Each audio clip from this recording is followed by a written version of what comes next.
Ներկայացվող դեպքը խարդախության դասական օրինակներից է, երբ վաղուց տեսադաշտում չերևացող ծանոթը հանկարծ հայտնվում ու սկսում է առասպելներ հյուսել իր ծանր կացության մասին։ Դա ինքնանպատակ չէ, հենց այդ սրտաճմլիկ հորինվածքն էլ զոհին գցում է ծուղակը։ Լևոն Տեր-Կարապետյանի հորինած պատմությունն իսկապես գթաշարժ էր։ Ով լսի, որ վաղեմի ծանոթի զավակի վիրահատության համար շտապ գումար է պետք ու չշտապի օգնել։ Ոսկերչի ոսկերչական մանրակրկիտությամբ հորինված սցենարն իր բարերար ազդեցությունը թողել էր։ Նա հասավ նպատակին, բայց հատուցումն էլի երկար սպասել չտվեց։ Նրա հանցավոր գործունեությունից շատերը կհասցնեին տուժել, եթե քրեական հետախուզության գլխավոր վարչությունում ստացված օպերատիվ տվյալներն արագ չիրացվեին։ Ոստիկանության քրեական հետախուզության գլխավոր վարչությունում օպերատիվ տեղեկություններ են ստացվել այն մասին, որ Լևոն Կարապետյանը զբաղվում է խարդախություններով։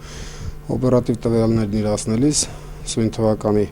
փետրվարի 1-ին վերջինս վերման է ենթարկվել ոստիկանության քրեական հետախուզության գլխավոր վարչություն։ 43-ամյա Լևոն Տեր-Կարապետյանը ոչինչ չխոսեց տեսախցիկի առաջ, չկային նաև զղջումի եւ արդարացման խոսքեր, բայց ոստիկաններին արդեն հայտնի էր խաբեության հետագիծը։ Ծանոթից զավակի բուժման համար դրամական օգնություն չէր խնդրել, այլ խնդրեց, որ ես իմ անձնագրով իր համար ոսկի դնեմ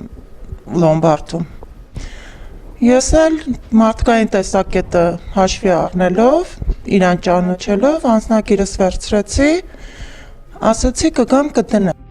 Զոհին նախ հրազդան էր կանչել, ապա նրան էր տվել կեղծ ոսկին ու ստել, թե գրավատան աշխատողին սպանել են եւ ինքն է ժամանակավորապես փոխարինում նրան։ Այնինչ նախորդ տարվա ամռանից էր աշխատում այնտեղ։ Դուժողը մտել էր գրավատուն, հենց Լևոնի ներկայությամբ գրավադրել կեղծ ոսկին ու դուրս եկել։ Տվել եմ ոսկին, ինքը գրել է, կողքի աղջիկը ստորագրել է, ես կողքի պատուհանից այդ աղջկանից ստացել եմ 340,000 դրամ, վճարել եմ առաջի ամսատոկոսը։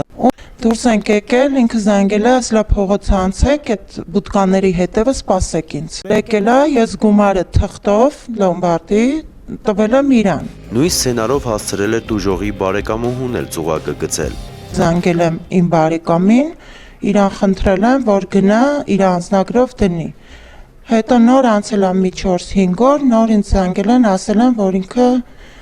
այտենց ինչ-որ կեղծ ոսկի է դրած։ Ի վերջո գրավատան ղեկավարությունը հասկացել էր, թե ինչ է նյութվում եւ գրավատուներից պահանջել, կամ բերել գրավադրված մետաղի քաշին համարժեք ոսկի, կամ էլ շտապ վերադարձնել ստացած գումարը։ Խուճապի մատնված դուժողը Լևոնից պահանջել էր, որ արագ շտկի վիճակը, այլապես կդիմի ոստիկանություն։ Պատասխանը եղել էր։ Ինքը ասել փաստորեն դու ուզում ես ինչ ճաղերի հետևում տեսնես։ Լևոնի կանխազգացումը կատարվեց։ 2 ամիս էլ չէր անցել, երբ նա բերման ենթարկվեց քրեական հետախուզության գլխավոր վարչություն։ Փաստի առթիվ հարուցվել է քրեական գործ քրեական օրենսգրքի 178-րդ հոդվածի հատկանիշներով։ Լևոն Տեր-Կարապետյանը ստորագրությամբ բաց է թողնվել։ Նախաքննությունը շարունակվում է։